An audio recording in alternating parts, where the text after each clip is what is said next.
When I was planning today's show last night, trying to think of topics that we could go over, things to explore, etc., I didn't have this on my bingo card of possibilities. We're going over to the Montreal Canadiens and talking about the updates we have gotten on the team regarding forward Jonathan Drouin. Now, the reason Drouin's name was trending initially earlier this morning was because during the Habs practice, he actually didn't suit up. He wasn't there. Now, some people were sort of speculating, okay, what does this mean? Why is he not playing? We know that he played last time the Canadiens had themselves a game against the Florida Panthers, that crazy 9-5 loss wherein you had everybody pretty much getting on the score sheet, but what happened today? Why one day later is Jonathan Drouin not on the ice for practice? Well, we had ourselves Renaud Lavoie going out there saying this: Jonathan Drouin was late at the team meeting this morning, and St. Louis doesn't want to say if Drouin will play or not tomorrow. Jonathan Drouin, ladies and gentlemen, was late to team practice, and as a result, he did not participate in practice, and based off of how these things usually go, he'll probably not play tomorrow against the Tampa Bay Lightning as well. That's just my assumption here. If he does play, then okay, I'm wrong. But realistically, this puts the team in a pretty bad spot because Eric Engels kind of goes out there and says the tale of the tape. If Drouin sits tomorrow, I believe the Habs only have 11 other forwards with them in Tampa. And Nick Suzuki is going to have his work cut out for him if Jonathan Drouin is not available as the 12th man in. You also had yourselves a tweet thread here by Arpon Basu. I misheard, and Martin St. Louis did not commit to Drouin not playing tomorrow. He said they'll start with missing today's practice as a consequence, and then they'll see. I personally would be surprised if he played, but we'll see. And this type of thing is interesting to talk about. We don't normally get the opportunity to discuss player practices, player scratches, and player lackadaisicalness. Is that a word? But either way, Jonathan Drouin missing out on team practice, or not missing team practice, but being late to the team meeting, that's a really big deal. I know some of y'all might go out there and say, wait a minute, why is that, important? He was just late. I mean, it happens to everybody, right? But that's the thing.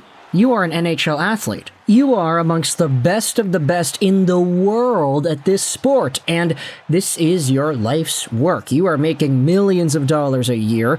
The least you could do is be on time.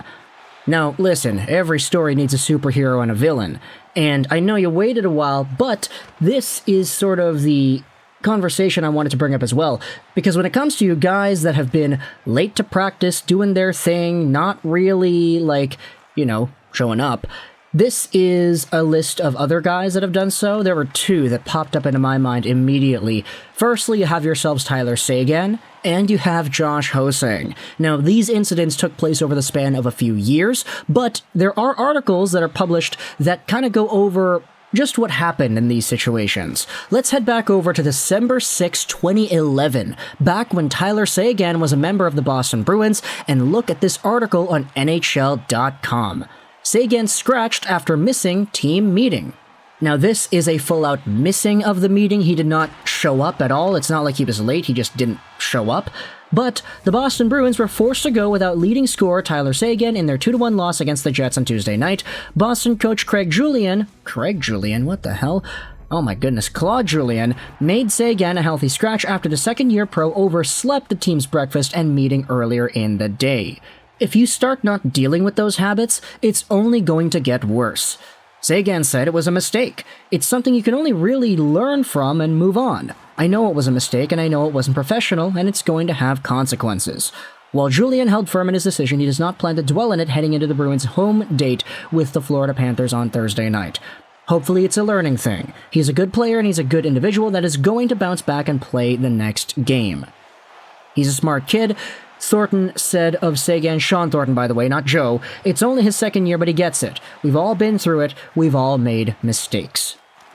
Now, that was one incident earlier in the past of this happening. Let's go over to Josh Ho-Sang back on September 22nd, 2015. This article by Luke Fox on Sportsnet goes over why he was late.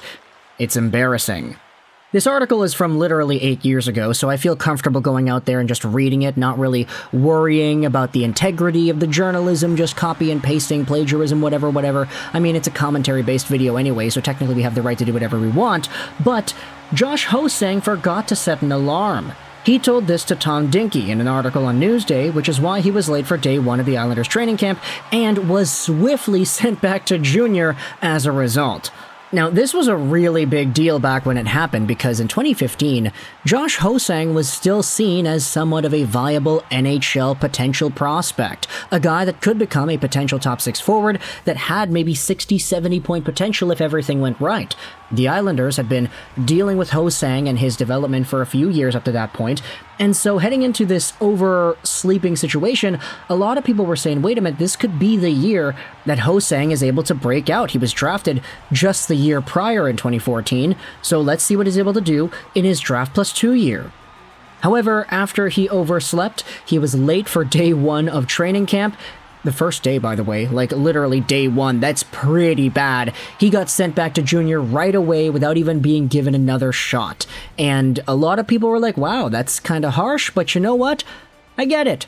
Discipline is something you need to teach here, and Josh Ho-Sang not showing up properly for day one says a lot. Obviously, a lot more people found out about my mistake than the other people's daily mistakes, but I definitely take ownership. I don't think there's anyone to blame. It's embarrassing. You had Garth Snow, the GM of the Islanders at the time, pretty much saying that his message was to not do it again. Enough with the BS, it's time to grow up. And if you're wondering how bad this got, here's a tweet from Arthur Staple back from 2015. Josh Ho-Sang had to be woken up Friday morning at the hotel by team staff, while his teammates were already on the ice. And before Ho-Sang was dismissed, he had to run the stairs at the Coliseum for 3 hours as punishment. Man, the Islanders don't play, eh? So, even though this Jonathan Drouin situation, yeah, we're still talking about the Canadiens, this is still a Habs-related video, even though this Jonathan Drouin situation technically wasn't as bad, he was only late to the team meeting, it's not like he missed it, and it's not like he missed day one of training camp because he overslept and had to be awakened by team staff. This still is a pretty big deal, and I wanted to use these examples of guys in the past to illustrate just the type of discipline that usually comes about when this type of thing happens. Now, for Drouin, he's probably not going to play tomorrow. Martin St. Louis seems to have a pretty firm grasp on what it is that he feels towards this situation, and missing practice earlier today seemed to be part one. We'll most likely not see him suit up against the Lightning tomorrow, which is going to be pretty bad because 11 forwards for the Habs, Nick Suzuki pretty much having to do everything himself against the Tampa Bay Lightning. Plus, it would have been nice to see Drouin play off against his former team, but then again, some things are bigger than the sport that you play day to day, like enforcing proper habits and being on time.